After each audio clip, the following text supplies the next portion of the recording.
Assalamualaikum everyone. Due to the issues, we have to conduct this online class. So I thought कि I would record this in detail ताकि आपके पास ये बाद में save भी हो जाए. So today's topic would be financial statements, जिसमें हम दो statements discuss करेंगे. First would be income statement and the second would be statement of financial position.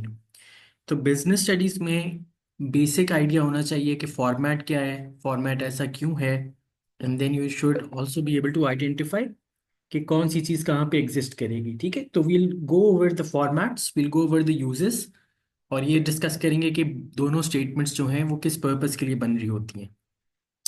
तो लेट्स स्टार्ट.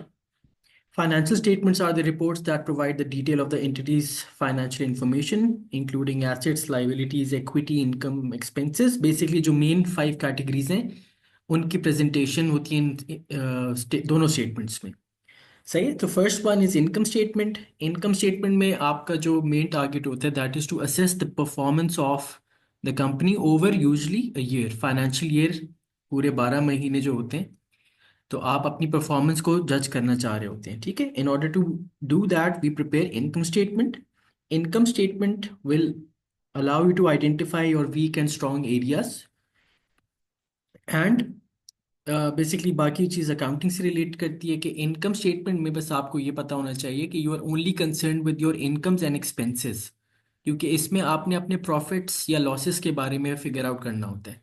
तो जो कैटेगरीज यहाँ पे हम प्लग इन करेंगे वो सिर्फ इनकम्स एंड एक्सपेंसेस हुआ करेंगी. ठीक है. And I relate this with your personal life example ताकि it becomes easier for you कि what this income statement actually means. All right. अब income statement is divided in two parts basically. एक आप trading account बनाते हैं if you are a trading business. Generally हम trading business की ही बात कर रहे होते हैं, बट मैं आपको दूसरे बिजनेस से भी रिलेट करके दिखाऊंगा कि उसकी इनकम स्टेटमेंट कैसे मुख्तलिफ होगी from a trading business.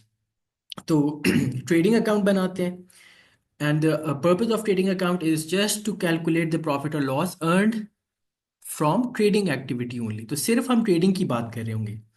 Where as जो दूसरा पार्ट है प्रॉफिट एंड लॉस अकाउंट, इसमें हम बाकी अदर इनकम्स एंड बाकी अदर एक्सपेंसेस को भी इंक्लूड करते हैं in order to calculate our net profit और net loss.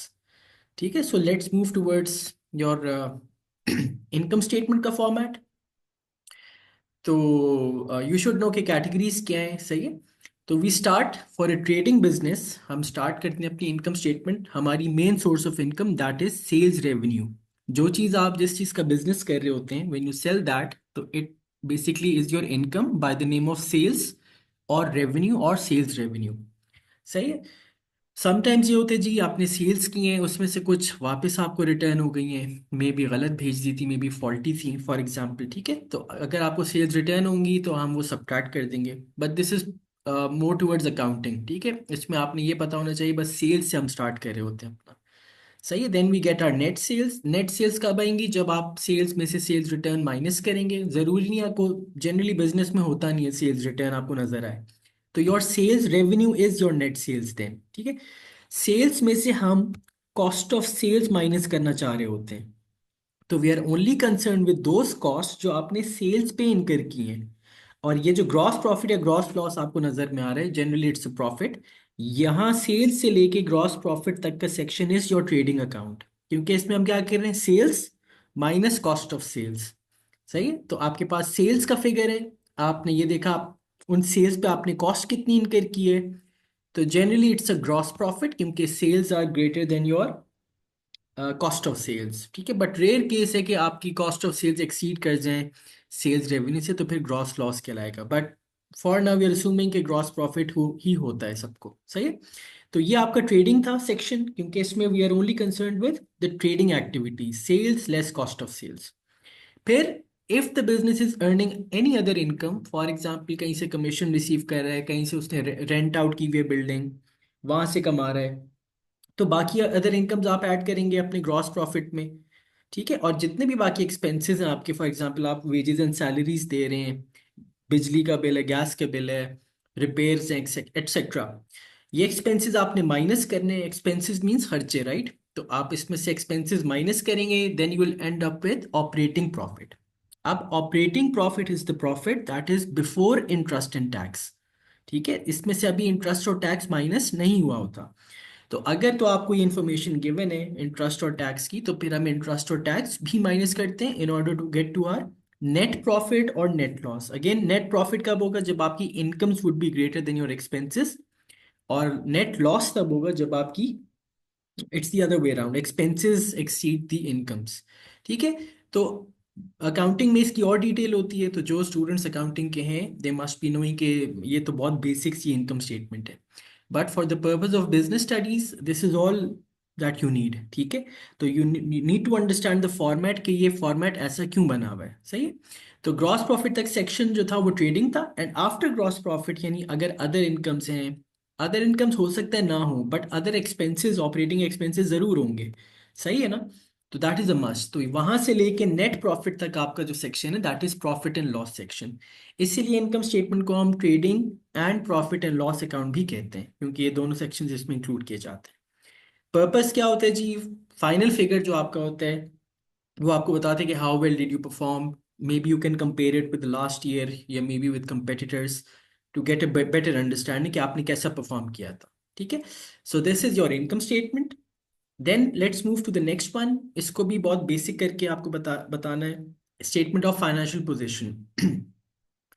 Basically statement of financial position आपको एक कंपनी की पोजीशन शो करती है in terms of what assets it owns, उसके अभी क्या लाइबिलिटीज है, और उसमें क्या इक्विटी है। लाइबिलिटीज वो चीजें होती हैं जो basically you have to pay them back, जो आपकी अपनी नहीं होती हैं। इक्विटी और capital is the investment that you make. सही है। और assets are the things that the business owns. In case of business, जो बिजनेस ओन करता है उसको हम एसेट कहते हैं। स्पेलिंग गलत हो गई बट इट्स ASSETS। ठीक है जी। तो ये आपको यूजली आप at the end of the year बना रहे होते हैं इसको, और ये आपको शो करते हैं यार एक पर्टिकुलर डेट पे आपका कितने एसेट्स हैं, कितनी लाइबिलिटीज हैं, एंड कितने कैपिटल है और इक्विटी है। सही। तो basically you should know the basic accounting equation which is assets is equals to capital plus liabilities। तो इसका क्या मतलब है? Your assets are either financed by your own investment, which is capital, or by borrowing, or maybe we call it liabilities। ठीक है। तो assets दो तरीकों से फाइनेंस हो सकते हैं, या आप खुद इन्वेस्ट करेंगे या आप बोरो करके लेंगे।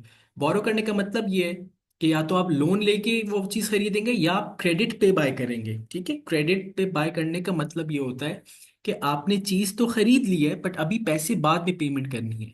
Personal life example could be a credit card, कि आपके पास एसेट तो आ जाता है बट अभी उसका बिल आपने पे करना होगा क्रेडिट कार्ड का। ठीक है। तो बेसिकली इक्वेशन इसलिए इक्वल आ रही होती है। तो इसी को अगर हम एक्सपैंड करते हैं तो that becomes your statement of financial position. अब एसेट्स दो टाइप्स के हैं। यू शुड ओनली नो कि दो टाइप्स के कौन से हैं। एक नॉन करेंट एसेट कहलाता है या फिक्स्ड एसेट होता है, और एक करंट एसेट्स कहलाते हैं। नॉन करेंट एसेट्स वो एसेट्स होंगे जिनकी basically useful life is greater than 1 year, और जो आप इसलिए परचेज करते हैं ताकि आप बिजनेस में इस्तेमाल करें। राइट। फॉर एग्जाम्पल, बड़ी बड़ी एग्जाम्पल अगर डिस्कस करें तो मशीनरी है, इक्विपमेंट है, फर्नीचर है, बिल्डिंग है, लैंड है। सही है। ये सारी चीजें बिजनेस इसलिए खरीदता है या इसलिए ओन करता है ताकि they can use them in the business. Whereas current assets वो एसेट्स होते हैं जिनकी life is less than 1 year, which means कि आप उसको कैश में कन्वर्ट कर लेते हैं विद इन 1 ईयर। तो आइदर इट्स कैश और इट्स रिसीवेबल। आगे हम देख के चलते हैं कि ये क्या क्या चीजें होती हैं। तो एसिड दो टाइप्स के थे, वो मैंने left side of the equation put कर दिए। Capital, as I told you before, it's the investment made by the owners in the business. और लाइबिलिटीज भी आपकी दो टाइप्स की हैं, एक नॉन करंट लाइबिलिटी या लॉन्ग टर्म लाइबिलिटी, और एक करंट लाइबिलिटी और short term liability. Non current का मतलब ये है जो 1 साल से ज्यादा का पे बैक पीरियड आपको देते हैं। For example you have to pay back that liability after 1 year. और करंट लाइबिलिटीज वो लाइबिलिटीज होती हैं जो आपने within 1 year pay back करनी होंगी। ठीक है। तो इसको अगर if we prepare this in statement format, जो अभी आपके पास नीचे फॉर्मेट आ रहा है, तो we call it what, statement of financial position. ठीक है। अब notice the difference. If I could show you this income statement for the year ended. Income statement पूरे साल की बनती है, यानी जो इनकम और जो एक्सपेंसेस पूरे साल के थे वो आपने रिकॉर्ड किए। Whereas statement of financial position, also known as balance sheet, is prepared at a particular date, वो उस डेट की पोजीशन शो कर रही होती है, ठीक है। तो फर्स्ट हमने क्या करना है, we have to post this left side of the equation which is basically assets, और एसेट्स दो टाइप्स के थे, नॉन करंट एसेट्स हैं, एक आपको हाइपोथेटिकल एग्जांपल दी थी, प्रेमिसेस हैं, फर्नीचर है, और कोई और नॉन करंट एसेट है। आपने नॉन करंट एसेट्स को लिखा। फिर आपके पास दूसरे एसेट्स कौन से थे, करंट एसेट्स। करंट एसेट्स क्या थे, जिसको आपने कन्वर्ट करना है into cash with in 1 year. तो आपके पास ये 3 करंट एसेट्स थे, सही है। Now we have non current assets plus current assets. तो जब आप इसको टोटल करेंगे तो आपके पास टोटल एसेट्स आ जाएंगे, सही है। 5670 का जो फिगर है that is total assets, means left side of the equation done. Right पे क्या लिखना है, आपने इक्विटी कैपिटल लिखना है और आपने लाइबिलिटीज लिखनी है, ठीक है। तो डबल लाइन का मतलब ये, this section is done, now moving on to the next one. आपने अपनी लाइबिलिटीज को शो किया, maybe you had current liability, जैसे in this case it's a payable 230। Then you finance your operations by borrowing from the bank, which is a non-current liability, आपने वो post किया, और आपने अपने खुद भी इन्वेस्टमेंट की हुई थी, कैपिटल 4440। तो बेसिकली लाइबिलिटीज लिखी है आपने, एक करंट है इन दिस एग्जांपल, एक नॉन करंट है, और आपने अपना कैपिटल लिखा। So this is basically the right side of the equation. तो you what you did, you added your capital to the liabilities. अब essentially assets should be equal to capital plus liabilities. तो अगर आपका पूरा data सही है और पूरी वर्किंग सही है, तो देखें, रिमेंबर एसेट्स का टोटल वाज 5670, तो यही टोटल होना चाहिए आपका लाइबिलिटीज प्लस कैपिटल का भी, सही है। तो एंड दैट इज इट, इस पे भी आप डबल लाइन लगाएंगे and then you can compare कि आपके एसेट्स का total is really equal to the total of equity and liabilities, ठीक है। So this is what your both statements are. As for business studies purpose आपको इतना ही पता होना चाहिए, but you should understand at least कि ये format ऐसा क्यों है, ठीक है। जस्ट अ सिंपल कमेंट कि इन्वेंट्री और रिसीवेबल क्या है और पेबल क्या है।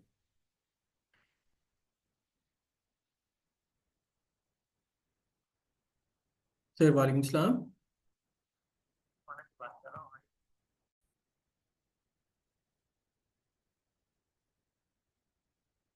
सॉरी यार, I had to receive a call. अच्छा जी, so I had to tell you what this inventory and receivable and payable is. Inventory is basically that asset that जिस चीज़ का आपका बिजनेस होता है, ठीक है, that is for resale purpose.